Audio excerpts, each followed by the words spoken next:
ऐसा तो नहीं कहेंगे कि नकल रुकने के लिए, बट जैसा कि आपको पता है कि बोर्ड के एग्ज़ाम्स हैं 10वीं और 12वीं के, और हमारे फ़तेहाबाद में 64 सेंटर्स हैं। और 12वीं के एग्ज़ाम 29 मार्च तक चलेंगे और 10th के एग्ज़ाम्स 19 मार्च तक चलेंगे। तो इसके लिए हमने फ्लाइंग स्क्वाड्स बनाए हैं बोर्ड से। तो जैसे 3 सब डिविजन्स पे बन के आए हैं और एक डीओ के लेवल पे बना है। तो बट हमने, क्योंकि कुछ इंसिडेंट अदर डिस्ट्रिक्ट्स में हुए थे, तो उनको ध्यान में रखते हुए हमने सारे एचसीएस ऑफिसर्स को अलग से एजुकेशनल ब्लॉक्स पे फ्लाइंग स्क्वाड बना दी है। साथ में उनके जो साथ डीएसपीज हैं, तो एसडीएम एचसीएस ऑफिसर और डीएसपी दोनों साथ रहेंगे और सारी चेकिंग करेंगे। और हमने आज कुछ विलेजेस का सरप्राइज चेक किया था, राउंड लिए थे, जिसमें से कि पीली मंदोरी था, घोड़िया खेड़ा था और चिंदड़, और अब यहाँ पे आए हैं। तो जनरली ऐसा कोई इशू सामने नहीं आया है। जो इश्यूज थे वो हमने डीओ मैडम को बता दिए हैं, जैसे कि बच्चों के बैठने का इंतज़ाम, कहीं पे कोई इंफ्रास्ट्रक्चर के इश्यूज, कहीं बल्ब अगर वोट कम है बल्ब जी का, जी। तो क्योंकि एक ये भी इंस्ट्रक्शंस है ना कि खिड़की बंद रखनी है, तो फिर अंदर लाइट प्रॉपर होनी चाहिए। और कुछ बेंचेस की कमी है, तो वहाँ पे भी उनको कहा गया है कि जो 64 सेंटर हमारे हैं उनमें बेंचेस शिफ्ट कर दिए जाएं दूसरे स्कूल से जहाँ पे सेंटर नहीं बने। तो 8 तो हमारे प्राइवेट स्कूल्स में हैं और 56 हमारे सरकारी स्कूलों में हैं। टोटल हमारे 22,149 बच्चे अपीयर हो रहे हैं 10वीं और 12वीं के। तो आई होप सब ठीक ठाक से हो जाए।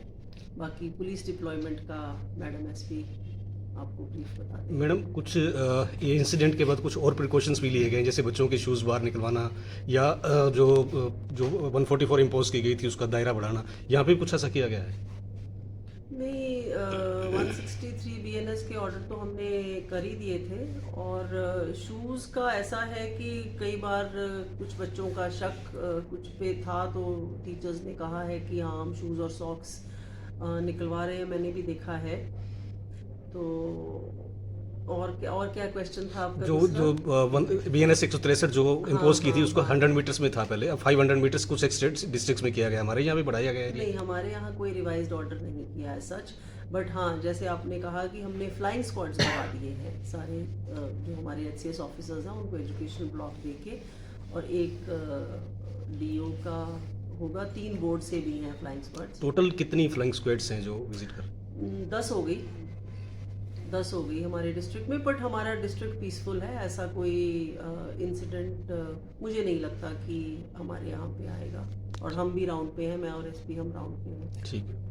जी, जितने भी हमारे सेंटर्स हैं, जो ऑल 64 सेंटर्स पे पुलिस की डिप्लॉयमेंट है, हमारी 6 मुलाजिम पक्के हर एक सेंटर पे हमने डिप्लॉय किए हैं। इसके अलावा जो गांव कुछ बड़े हैं या सेंसिटिव हमें लगा, वैसे एजुकेशन डिपार्टमेंट की तरफ से कोई भी स्कूल को सेंसिटिव या हाइपर सेंसिटिव फतेहाबाद में डिक्लेयर नहीं किया गया है। फिर भी अगर हमारी असेसमेंट में हमें लगा कि कोई गांव सेंसिटिव हो सकता है, तो वहाँ पे हमने पीसीआर्स या ईआरवीज अलग से स्टेशन करी हैं। इसके अलावा जैसे कि डीसी मैम ने बताया कि 6 जो फ्लाइंग स्क्वाड्स जो एसडीएम्स के बने हैं, एसडीएम्स या एचसीएस ऑफिसर्स के, उनके साथ जो हमारे डीएसपीज हैं कंसर्न, वो भी उन्हीं के साथ हैं चेकिंग के लिए। और हमारे सारे एसएचओज और जो चौकी इंचार्जेस हैं वो भी पेट्रोलिंग कर रहे हैं, वो भी चेकिंग कर रहे हैं सारे टोटल sectors की। कितनी मैन पावर जो डिप्लॉय की गई है? जी, टोटल मैन पावर डिप्लॉय जो हमारी हुई है around 500 plus included included DSPs including DSPs और पेट्रोलिंग पार्टीज। और इसके अलावा जिस तरह हम बाकी डिस्ट्रिक्ट्स में देख रहे हैं कि जो पुलिस कर्मचारी हैं छतों के ऊपर भी ड्यूटी दे रहे हैं। जी, वो यहाँ पे भी है जी, वो यहाँ पे भी है। जो छतें हैं हमने डायरेक्शंस दे दिए थे कि उन्हें सिक्योर कर दिया जाए। और अगर ज़रूरत लगती है, अगर पॉसिबिलिटी लगती है फिर भी कि उसको कोई एक्सेस कर सकता है, तो पुलिस कर्मचारी को ऊपर छत पे डिप्लॉय कर दें। इनफैक्ट आज मॉर्निंग में जितने भी सेंटर सुपरिटेंडेंट्स हैं उनके साथ एसडीएम और डीएसपी ने जॉइंट मीटिंग भी ली है और उनको भी ब्रीफ किया है जो जो एहतियात उनको बरतने की ज़रूरत है। अभी तक हमारे यहाँ जितने भी एग्जाम्स हुए हैं बिल्कुल पीसफुल हुए हैं और हमारा यही प्रयास है और हमें लगता भी यही है कि सारे बिल्कुल विदाउट एनी इंसिडेंट पीसफुली ही होंगे। ठीक है, थैंक यू।